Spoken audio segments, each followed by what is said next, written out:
大家好，我是小高姐。今天我们来做绣球面包，也是辫子面包的一种。先和面、水、酵母、一个鸡蛋加一个蛋黄、糖、盐和油，搅拌一下，放入面粉。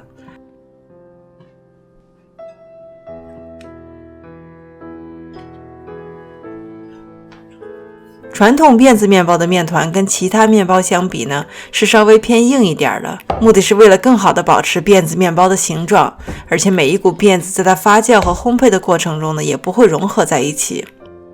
盖上盖子，20分钟之后回来揉面，多揉一会儿，大概4-5分钟的样子。如果你用后揉法的话呢，因为面团偏硬，你可能要花更多的力气把油揉到面团里。盖上盖子，再休息20分钟，回来整理一下面团。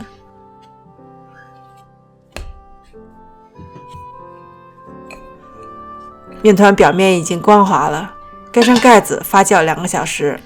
2个小时之后排气。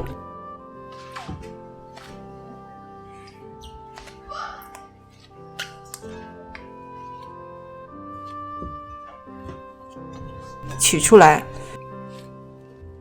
先切一小块面团下来，然后4等分。面团揉到了、醒到了，你接下来的操作是不需要干面粉的。拉出一个光面，这个光面到时候是你每一股辫子的表面。光面朝下，擀平，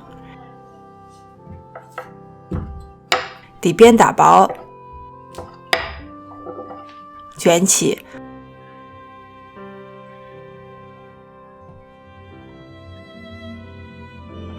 一个手先从中间搓出去，然后2个手一起搓长，每一股不需要特别长。4股都做好了，刚才切下来的那一个小面团擀平一点，放在一张烘焙纸上，小面团会把面包的中间撑起来。烤好之后呢，面包整体形状饱满，然后一股压一股摆成一个井字的形状，每一股比较挨着，稍微留一点空间，后面还要胀大一些。看下面的这2股，左边的在上面，右边的在下面。你把右边拿起来，把左边的压在下面。剩下的3组都是同样的操作。一圈完成之后呢，我们来看这2股，同样的也是把下面的这一股呢放在上面，再完成这一圈操作。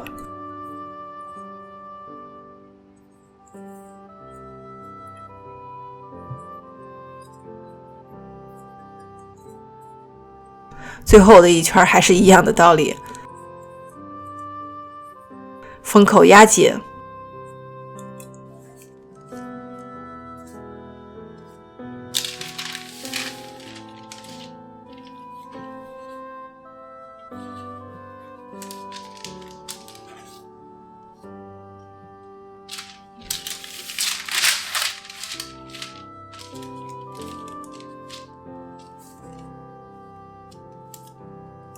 然后把封口压在面包的下面，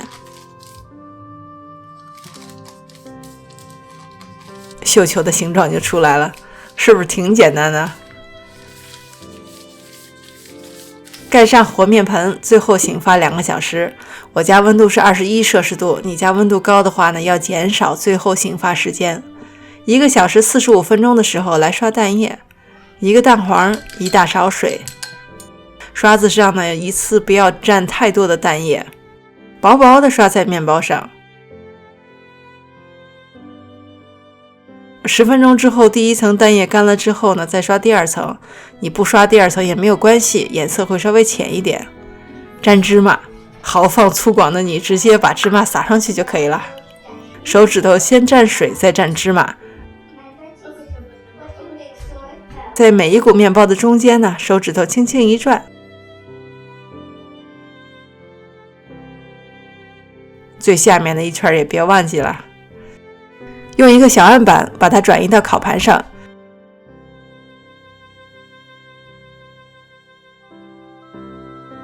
进入预热好的烤箱，375华氏度或者190摄氏度烤25到30分钟。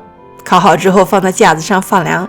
烤出来的面包颜色非常漂亮，它的表面非常光亮，而且每一股形状饱满，不存在融合在一起的问题。稍微放凉一点，密封室温保存。我的食品袋用完了，就用保鲜膜把它包起来了。第二天，你看这个面包已经明显变软了，表面接缝处还出现了一点点皱纹，但是它的整体形状依旧挺拔，并没有改变。给大家看看另外一个面包，同样的配方，唯一增加了30克的水，颜色稍微浅一点，每一股的接缝呢也没有出现融合，唯一就是这个面包的整体形状不够挺拔，好像有点塌下去的感觉。但是这个面包水分多，吃起来更加柔软。其实这两个面包呢都含有比较多的糖，还有油，还有一些鸡蛋，吃起来味道是很香的。谢谢大家收看，我是小高姐，我们下期再见。